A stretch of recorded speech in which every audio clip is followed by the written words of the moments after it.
He noted it the way you note a leaking pipe. Clinical. Unbothered. Already moving on. I had been disappearing for months, and not one person in that building had thought to ask why. Not one. The food sat on the table. Beautiful, untouched, going cold in a room I had spent 2 weeks warming with my own hands, pressing my palms into the stone until I felt it give, until I felt something leave me and enter the wall, permanent and irreversible and already gone. He was still looking at his blueprints when I set down my chisel. He didn't look up. I stood there holding nothing, and the wall behind me was warmer than I was. If you've ever poured yourself into something, or someone, long past the point anyone noticed what it was costing you, stay. This one's yours. Subscribe and be here when the next story begins. The drive out to the eastern edge of Carson City takes you past the point where the grid stops pretending. The streets out there don't have names on the signs anymore, just numbers, then nothing, then pale desert pressing against the road's shoulder, like it's been waiting for an opportunity. The estate appears before you expect it, a long, low compound of pale stone and dark glass, ringed by land that the city's zoning maps list as historical preservation territory. The kind of designation that means, don't ask. I had done my research. I always do my research. The commission documents described the project as a restoration initiative, structural reinforcement of existing underground chambers, acoustic optimization, artisanal stonework throughout. It was the phrase artisanal stonework that made me call back. In my experience, anyone who uses that phrase in a contract either has exquisite taste or has already burned through 3 other contractors and is desperate enough to dress it up. I told myself I was curious. I brought 3 chisels, a full kit, and a change of clothes for 2 nights. I told my neighbor to water my plants if I wasn't back by Thursday. It was a Tuesday. The man who met me at the inner door was not Marshall Valerius.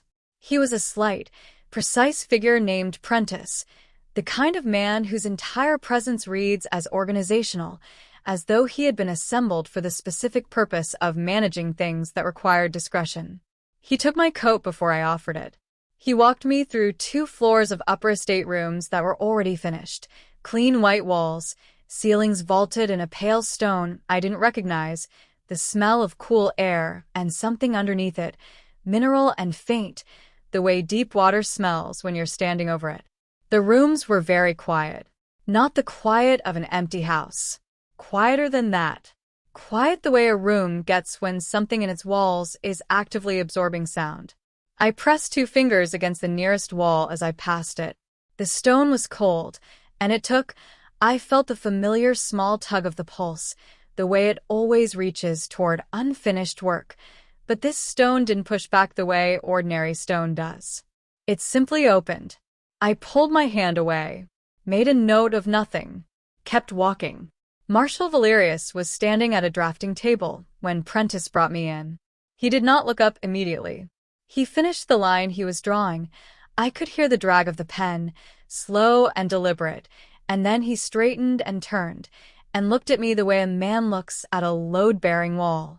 Assessing, measuring, already calculating what it would take to make it do what he needed. He was tall, gray-haired in a way that had nothing to do with age.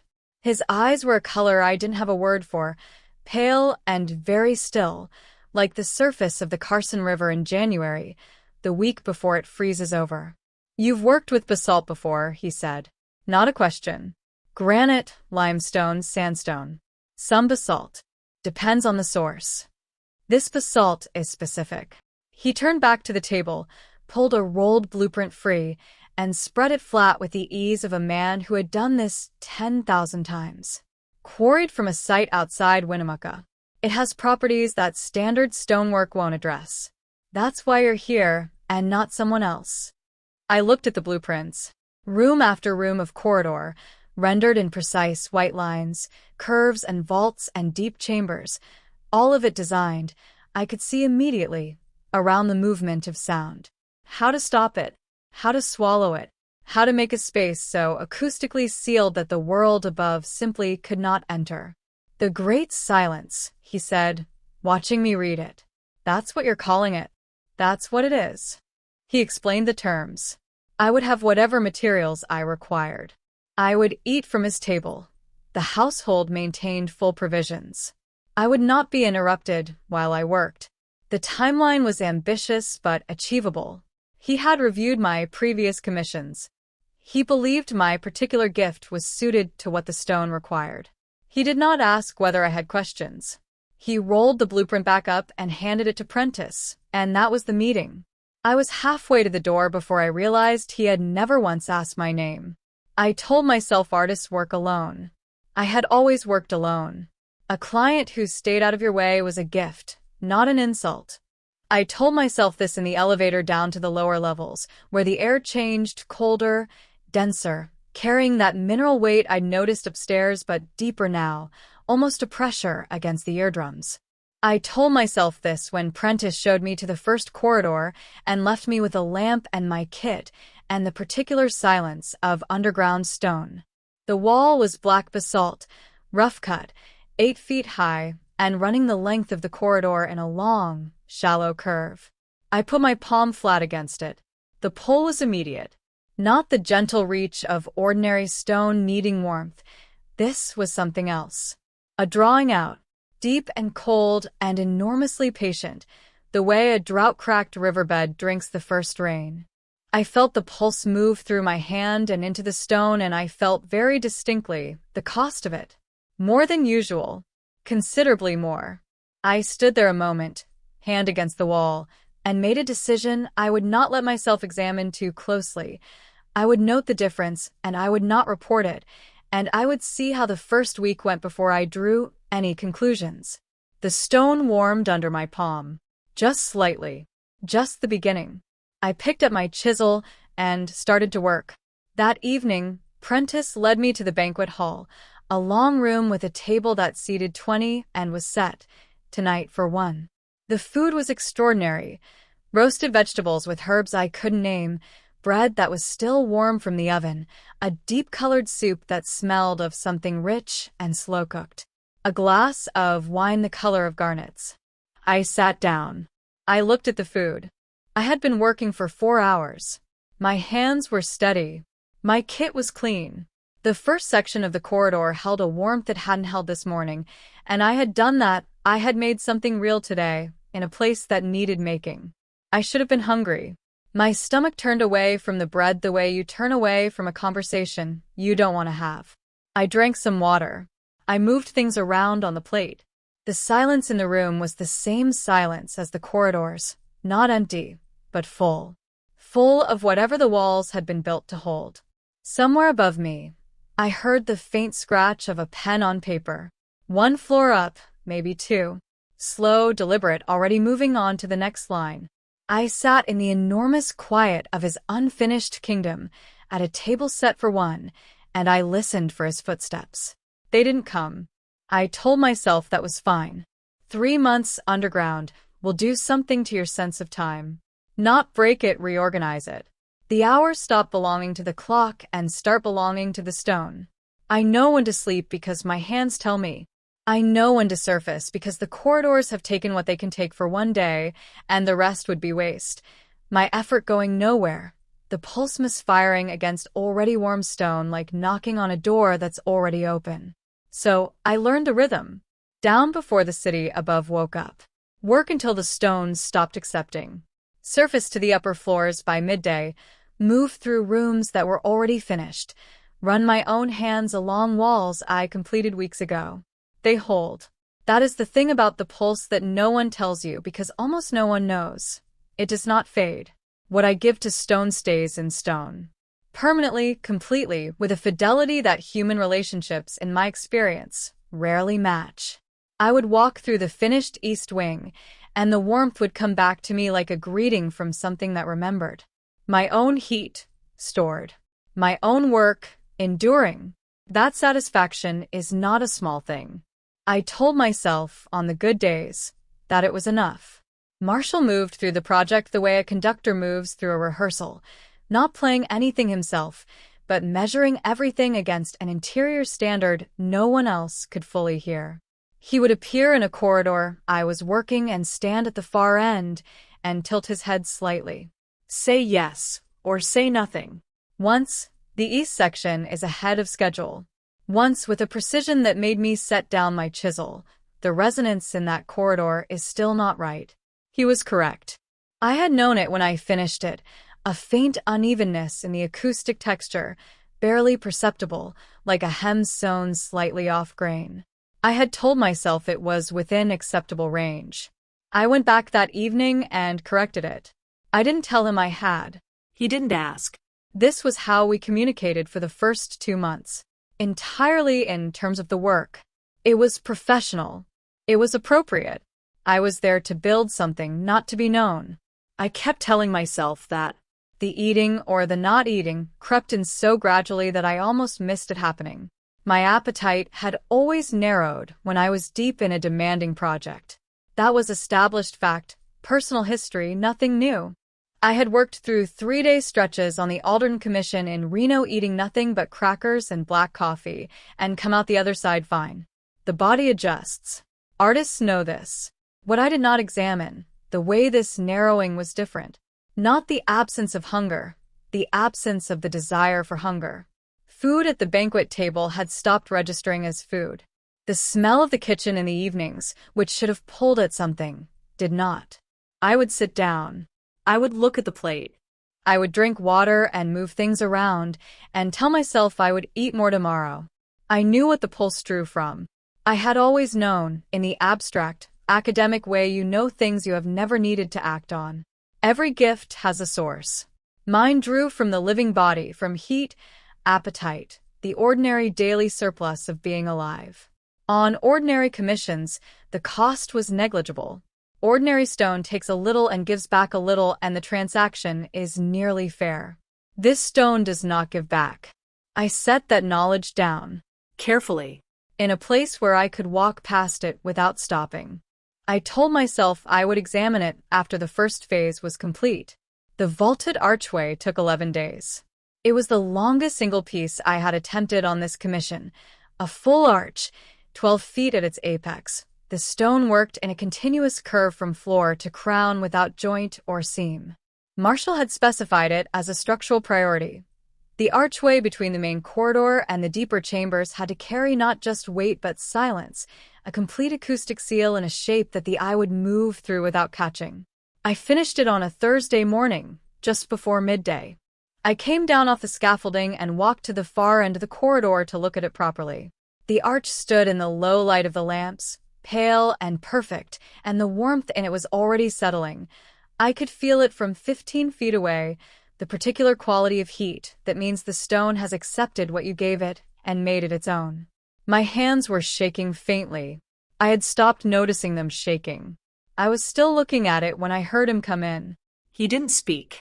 He walked to the arch, looked up at it for a moment, then placed both palms flat against the stone, one on each side, at shoulder height, and held them there. He stayed like that longer than any inspection required. Longer than any professional assessment would need. I watched from the scaffolding. He didn't know I was still there. I didn't make a sound. When he finally pulled his hands back, he turned and found me watching. Neither of us moved. The air in the corridor had that underground quality it always had. Cool, still, carrying the faint mineral weight of deep stone. The lamp behind me was making a low sound it sometimes made, a barely audible hum. His eyes, in the corridor's half-light, were doing what they sometimes did when he looked at the work, going somewhere slightly inward, as though the surface of the stone was only the beginning of what he was reading. It feels like a heartbeat, he said. My throat closed. I didn't answer. Not because I had nothing to say. Because there was too much to say, and none of it was his to hear, and all of it was true. It feels like a heartbeat because it is one. Because what is in that wall is the same thing that drives blood through a body, the same source, the same supply, only now it lives in your stone and not in me. And every wall in this building holds a little more of the same, and I knew what I was doing and I kept doing it, and I am standing here on scaffolding that I have to grip harder than I should have to grip it just to stay upright. And he is looking at the arch like it is the most important thing he has ever touched. He is not wrong. He looked at me a moment longer. Then he nodded, Once, the nod of a man marking something complete in a column he is keeping, and walked back down the corridor and was gone. I sat down on the scaffolding platform. I did not intend to sit down. My legs made the decision, and I followed. The arch held its warmth across the length of the room. My own heat, stored. Looking back at me, I had spent my entire adult life learning how to want things I could not fully have, commissions that exceeded my reach, work that demanded more than I was sure I possessed. I had learned to live in that gap and call it ambition. This was different. This was the specific ache of a woman who has put her whole self into something and watched someone touch it and feel it and still not know she was there. He felt the heartbeat. He did not think to ask whose it was. I sat with that until the lamp's low hum was the only sound left, and I let myself feel it, not the wound of it, not yet, but the warmth. The fact that he had held his hands against something I made and gone quiet. That was real. I let it be enough. For now, I let it be enough. The thing about letting something be enough is that it only works once. After the archway, I carried that almost warmth for about a week. The way he'd held his palms against the stone. The quiet he went into. I turned it over in the evenings like a coin, not spending it, just checking that it was still there. That it had been real. It was real. I am sure of that. What I am less sure of is what it meant to him versus what I needed it to mean. Those are two different ledgers, and I had spent enough of my life confusing them to know the difference by now. I knew the difference. I kept the coin anyway. 6 months in, my coat stopped fitting the way it used to. Not dramatically.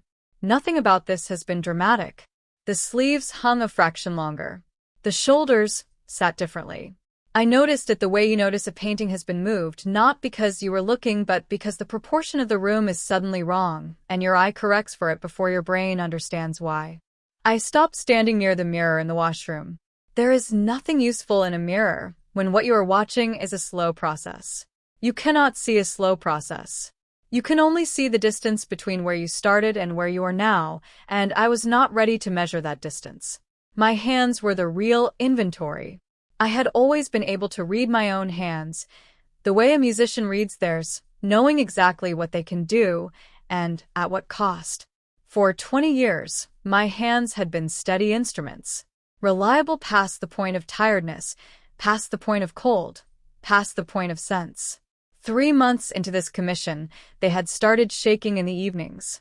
Faintly. Just enough that I switched to my larger chisels after 4 o'clock and told myself it was a grip adjustment. By 6 months, it was not a grip adjustment. I knew what it was. I want to be clear about that. I was not ignorant and I was not deceived. I understood the pulse. I understood its source. What I had not understood coming in was the particular nature of this stone, this project, the centuries of cold will that Marshall had embedded in its design before I ever arrived. The Great Silence was not a building. It was an intention made physical, and that intention was old and enormous, and it did not simply accept what the pulse offered. It consumed it, Drew it down to the root. Every wall I warmed was warm the way a fire is warm, by burning something completely. I had signed a contract to warm these walls. I was the fuel. This is the part one sat with, in the long underground evenings when the work was done, and the corridors held their borrowed heat, and the silence pressed in from every direction. Not with panic. I am past the age where panic is my first response to anything. With a kind of flat, careful reckoning. An accountant's look at the books. The numbers were not good. Carson City keeps its old things buried. The streets above are ordinary, loud, full of people who will never know what exists below the eastern grid. The women who've worked here, the ones who gave something to its walls, we carry a particular quiet. Not peace. Something older than peace. I've passed 1 or 2 of them on the surface, in daylight, and we don't speak. We just recognize the way the light falls through us a little differently than it used to. I constructed my reasons for staying the way you construct any load-bearing argument, carefully with attention to weak points. He needs the project to continue. Stopping mid-commission would compromise the acoustic integrity of everything already finished. The sections interlock, The warmth in one corridor feeds the calibration of the next. Pulling out now would be like removing a keystone from an arch that is already holding weight. I knew this. It was true. Stopping would require explanations. The kind that would expose what the pulse actually costs, what had been quietly happening for 6 months inside his walls. I did not have the energy for that conversation. Also true. The work was too important. To the project, yes, but also to me. The West Wing alone was the finest thing I had ever made. I could feel that in the finished sections when I walked through them, something I would not see again in what remained of my working life. Also true. The real reason was underneath all of those, and I did not write it down anywhere, and I will tell it to you now because you already suspect it. I was afraid that if I told him the truth, he would find a replacement. Someone with a different gift, a different cost structure, someone whose work would fill these walls and whose name he would also not ask twice. And the thought of that, not the dying, the replacement, was the thing I could not look at directly. I want you to sit with that for a moment. I want you to understand what it says about me, and what it says about the particular way a woman can be destroyed by feeling needed by someone who does not know her name. I am not proud of it. I am honest about it. Those are different things. He found me on the floor of the West Corridor on a Tuesday evening. I had been working since before dawn, and I had not eaten that day. Not refused to eat, not forgotten, simply not had the physical process available to me, the appetite completely absent, as though that particular function had been redirected. I had sat down to rest my back against a finished stretch of wall. The warmth I had put there came through my coat immediately, through my shoulder blades, warm in the specific way of stored heat rather than living heat, and I closed my eyes. I did not mean to fall asleep. I did not fall asleep. I just stopped briefly, in the way that a machine stops when the current drops below the threshold it needs to run. I heard him stop beside me. I knew it was him from the particular quality of his stillness. Marshall at rest is quieter than other people in motion. I did not open my eyes. "You're resting on my schedule," he said. "I'm resting on your floor." My voice came out even, which surprised me. "The schedule can wait." He did not move. I did not open my eyes. The corridor held a silence that was not empty. It was full of whatever neither of us was saying, and there was quite a lot of it, and it pressed against the finished walls, and the walls held it the way they held everything else I had given them. He left without another word. I heard his footsteps go. I waited until they were gone. Then I stayed another hour with my back against the stone, feeling my own warmth return to me in slow increments, like borrowing back something I had already spent. Here is what I did not say, sitting there in the recovered quiet. I am angry. Not at him, precisely. At the whole arithmetic of it. The way I had arranged my life so that my value lived entirely in what I could produce, so that the only way anyone ever stayed close was if I kept working, kept giving, kept the walls warm. I had been doing this version of the same thing my entire adult life, and I was doing it again underground in a dying body for a man who timed my rest breaks. I was furious. I was also not leaving.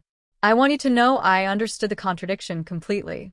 Anger, I have learned, does not sustain itself on nothing. By 8 months it had gone quiet in me, not resolved, not forgiven, just depleted. You cannot maintain fury at the same rate you maintain everything else, and I was running a deficit on everything else. What replaced the anger was something lower and more constant, a gray steady hum, the emotional equivalent of a building settling on its foundation. Not collapse. Just weight finding its final position. I got up every morning. I went down to the stone. I worked until the stone had taken what it could take. I came back up. The plates on the banquet table had stopped requiring any decision from me. I would sit. I would look at whatever had been prepared. The looking was the full extent of my participation. The household staff, pale, unhurried, moving through the estate with the particular efficiency of people who have learned not to notice things, would remove the covered plates with the same absence of comment with which they had delivered them. We had arrived, together, at a quiet agreement. The food would appear, the food would be removed, and no one would speak about what happened in between. I respected that arrangement more than I can explain. There is a wiry man named Prentice who runs this household the way a good archivist runs a library. Everything in its place, nothing misplaced, and a complete institutional memory that he shares only on a need-to-know basis. I have always had the sense that Prentice knows considerably more than he reports, and reports only what serves the project's continuity. At some point, I learned this sideways, through the small evidence of a suddenly expanded menu, exotic cheeses appearing alongside the usual provisions, a soup with visible effort in it. Marshall had asked him about the meals, whether they were unsuitable. Prentice would have told him the meals were fine. Because I had told Prentice the meals were fine. Because I was not ready to have that conversation with Marshall, and telling Prentice the meals were fine was the simplest way to ensure I would not have to. Marshall received the report, noted it, instructed the kitchen to offer more variety, and returned to his blueprints. He did not come to ask me himself. I want to be careful here. I want to be precise. This is not a story about a man who is cruel. Marshall Valerius has never been cruel to me, not once, not in any way that announced itself. What he has been is absent in the specific way of people who have organized their entire existence around a single interior purpose. He does not see what does not belong to that purpose. The meals were a logistics issue. Prentice handled logistics. The matter was resolved. I understood this. I understood it completely. I also sat alone at a table set for one, night after night, with food I could not eat, and understood it completely, and that understanding did not make it smaller. My work table had become a kind of record. Not an intentional one. I am not sentimental about documentation. But the objects accumulated, and the objects told the truth even when I was not in a position to. The sketch for the Great Hall detail started 6 weeks ago, abandoned 3 inches in, the line going uncertain where my hand had refused to cooperate. I kept it face up. I don't know why. Maybe because starting a new sketch felt like admitting the first one was beyond me now. The materials list, rewritten 4 times. The handwriting getting larger each time, which I told myself was a preference for clarity. My eyes were tiring faster than they used to. The lamp in my workroom, which had always been sufficient, had started feeling inadequate sometime in the 7th month. I had not asked for a brighter one. Asking would require explaining. The medicine bottles in my coat pocket. I will not name what is in them, not because I am protecting you from it, but because naming them made them real in a way that keeping them in my pocket did not. They were small, brown glass, which makes the contents invisible. I had started keeping 2 of each, 1 in each pocket, so the weight was distributed evenly. This is the kind of practical problem-solving that takes over when the larger problems are not available to be solved. I am a woman who has made peace with arithmetic before. I knew what the numbers were saying. The Great Hall took 3 weeks. It was the largest single space in the commission, a vaulted room 40 feet across, the ceiling a continuous curve of pale basalt that Marshall had designed to serve as the acoustic heart of the entire structure. Every corridor fed into it. Every corridor drew from it. Whatever I put into this room would calibrate everything adjacent to it, upstream and down. I worked it in sections. 4-hour sessions, 2 per day, with a full rest between. I was careful in a way I had not been careful since the first weeks, not because I was newly frightened, but because I had made a decision somewhere between the floor of the West Corridor and this moment. If I was going to finish this, I was going to finish it right. The work deserved that, regardless of what the work was costing. 12 days in, I understood it was going to be extraordinary. Not in the way I had hoped on good commissions before. Not the ordinary satisfaction of craft meeting ambition. This was something different. The stone in this room was taking everything I had with a completeness I had not experienced even in the difficult corridors, and in taking it completely, it was doing something I had never seen basalt do. It was holding the warmth the way living things hold warmth. Not stored heat. Not borrowed warmth. Something that moved. The room breathed. I finished it on a Wednesday night, just past midnight, and I came off the last scaffold and stood in the center of the floor and let myself feel it. All of it. The full weight of what I had made. The air in the room was warm against my face, warm the way a room is warm when people have been living in it for years, accumulated and layered and real. My coat was open. The cold that lived in me now, the growing cold I no longer pretended wasn't there, was briefly displaced by what I had put into these walls, and for a few minutes I was simply inside something beautiful that I had made. Whatever else was true, whatever else was coming, this was real. He walked in at 12:20. He had his corridor completion map in his hand. I could see it half-rolled, the way he always carried his working documents in the evenings. He needed to pass through. He stopped when he crossed the threshold. He looked up. He looked around. The map lowered to his side. I watched him take in the room. The way the walls held the light. The ceiling's continuous curve.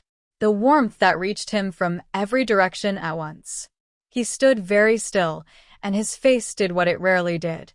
Went somewhere unguarded, open in the way of a man receiving something he had waited a very long time for. The silence lasted long enough that I started to feel it in my chest. Then he said, "This is what I built it for." Not, "You made this." Not, "How did you?" Not even my name. "This is what I built it for." I picked up my coat from the bench at the room's edge. I put it on, slowly, because my arms required patience now. I said goodnight. I did not turn around to say it. I walked out through the corridor, warm, breathing, built from everything I had, and did not let him see my face until it had arranged itself back into something he would have recognized as fine. I stopped arranging my face for him after the Great Hall. Not dramatically. Not as a decision I announced to myself or marked in any way. I simply stopped spending the energy on it. Whatever he saw when I passed through a corridor or appeared at the edge of a room he was working in, that was what I had available. I was past the point of managing impressions. The body redirects resources with a ruthlessness that makes all other priorities feel optional, and by the time I reached the throat, the body had been redirecting for months. 2 years and 4 months. That is how long it took to reach the last wall. Marshall called it the throat because of its function, a long, curving corridor that connected the kingdom's deepest chamber to the layers above, the final passage between his silence and the world's noise.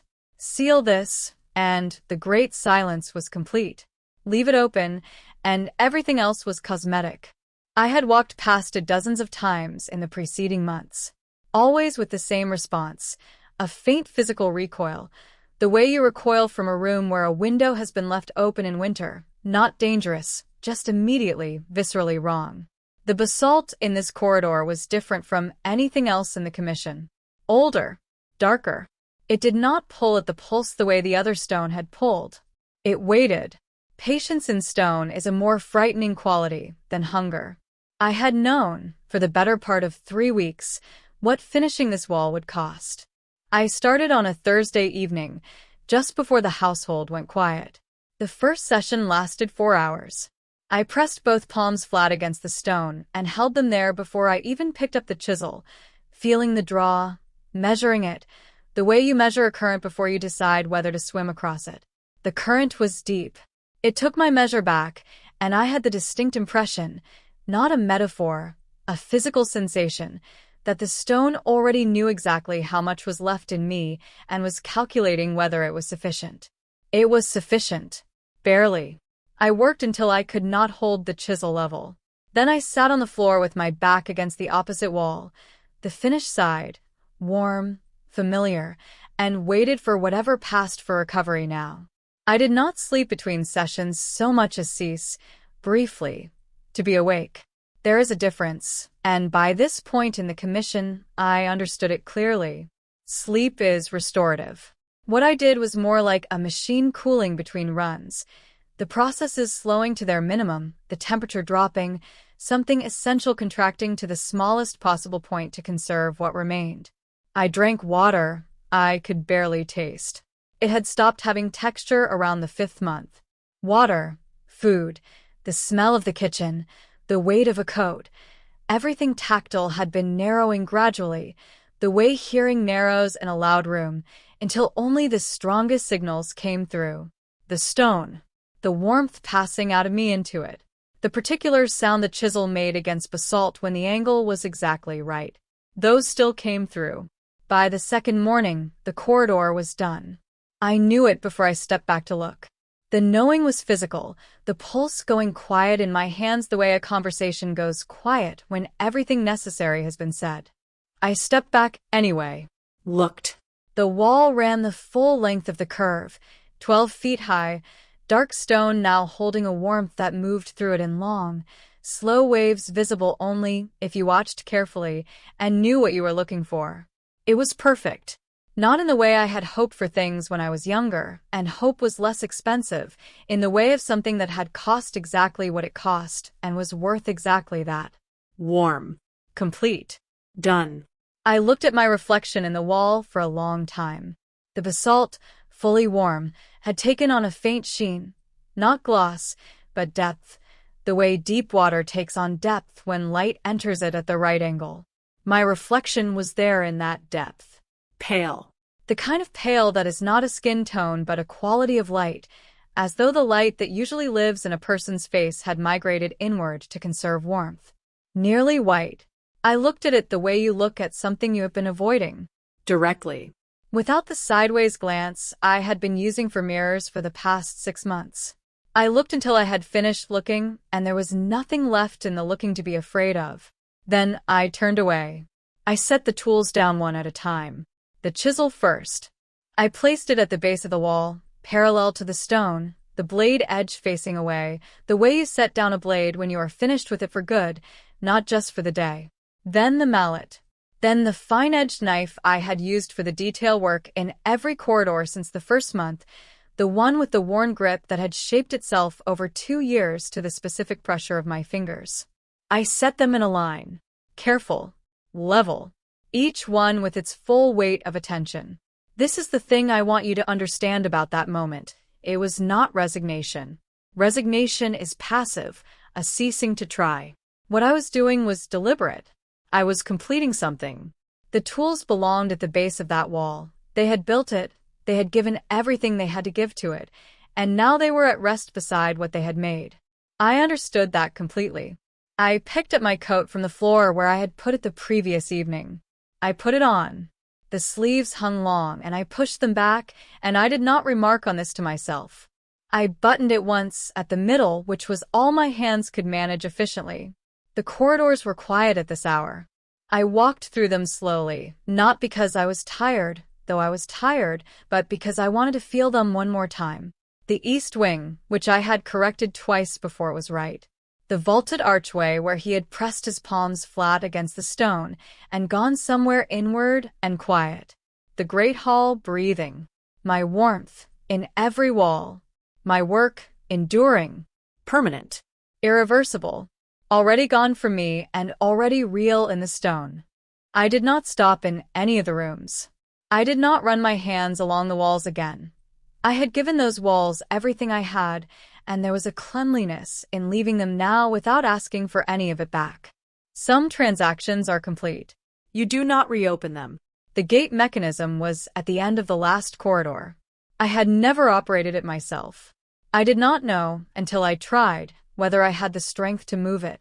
The lever was iron, cold, stiff with the kind of disuse that develops when a thing has not been opened from the inside in a very long time. It took both hands. It took longer than it should have. The gate opened.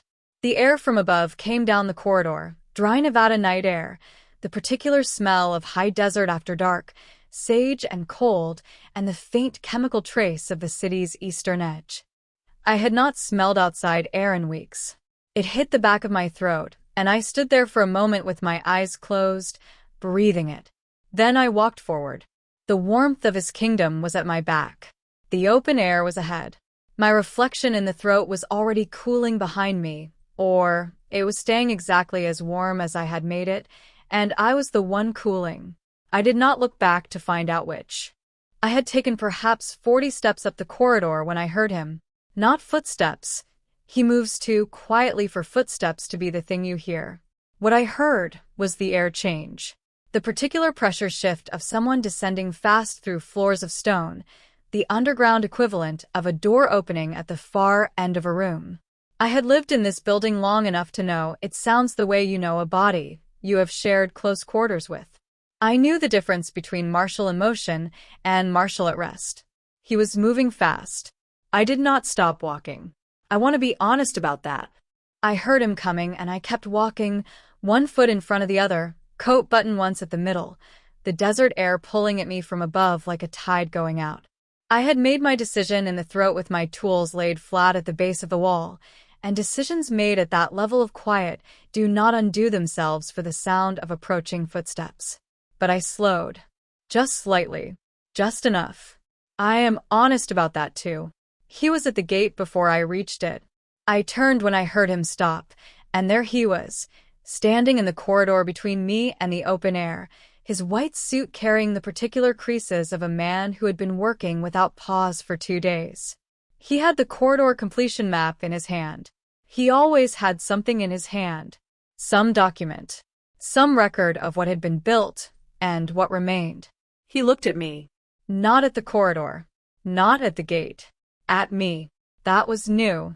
I had spent 2 years and 4 months in this building, and I could count on one hand the number of times Marshall Valerius had looked at me, not at my work, not at the section I was standing near, not at the space I occupied in relation to the project's progress, but at me, specifically, as though I were the object of interest rather than its instrument.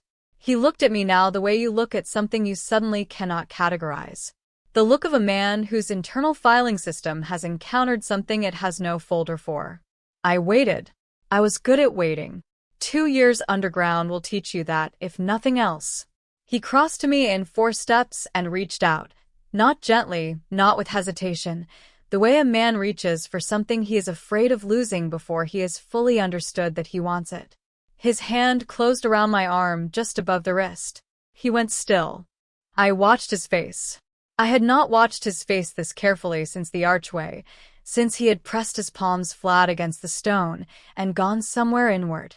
He was going somewhere inward now, but this was not the quiet of a man receiving something beautiful. This was the quiet of a man receiving information he does not know how to hold. His grip loosened. Not releasing, loosening.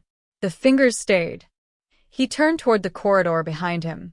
The throat, fully sealed, radiating heat into the underground air in slow, steady waves that I could see moving against the lamp's light if I looked at the right angle. He had walked through it an hour ago. He had run his hands along it in the dark and felt it complete. He turned back to me. I watched him make the calculation. Watched the moment it resolved. The east corridor, the vaulted archway, the great hall breathing, the throat warm and finished and done. Every wall in his kingdom.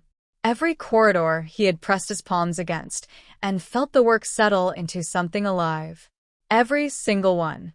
His eyes, when they came back to mine, were doing something I had not seen them do before. For centuries of composure, and it was coming apart at the exact point where his fingers met my wrist. He said my name. Not the architect. Not the sideways acknowledgement of someone who has become so thoroughly part of the furniture that naming them feels redundant. My name. Latifa. He said it the way you say a word you have not spoken aloud in a long time and are surprised to find still in your mouth. The sound of it moved through me like the first water through a dry riverbed, too much and not enough, and arriving far too late. I said, "The work is finished." He said, "You're." I said, "The work is finished, Marshall." What I did not say, what I have been carrying in the unsaid part of every exchange we have ever had, the part that lives under the professional register and the careful face and the coat buttoned once at the middle, is this. You didn't look up. For 2 years and 4 months, you did not look up from your blueprints long enough to see that the thing warming your walls was the same thing making me cold. I set that knowledge down so many times in so many corridors, in so many dark mornings with my hands shaking and my plate untouched, and every time I set it down I picked up my chisel instead, because the chisel was something I knew how to use, and the alternative was a conversation I did not have the courage for until I no longer had anything left to be afraid of losing. I did not say any of that. I am saying it now to you because you will understand it in a way he could not have, not then, not in that corridor with the gate open behind me and the night air coming in. He let go of my arm. Slowly. He placed his palm flat against the corridor wall beside me. The throat, the last one, still warm from this morning. Then he looked at his own hand. Then at my wrist, where the skin had gone the color of the stone he was touching. The same color. Nearly the same temperature. I watched him understand it completely. Not the architecture of it, the cost of it. The specific, irreversible arithmetic of what had been given and where it had gone, and what remained. He is not a slow man. He had built his silence with centuries of precision, and he could read a material's properties the way other people read faces. He read mine now. He went very still in the way of something that has absorbed a weight it did not anticipate, and is redistributing everything to hold it. The silence between us had a quality I had not felt in this building before. Not the engineered silence of his corridors, not the absence of sound, which he had spent years perfecting.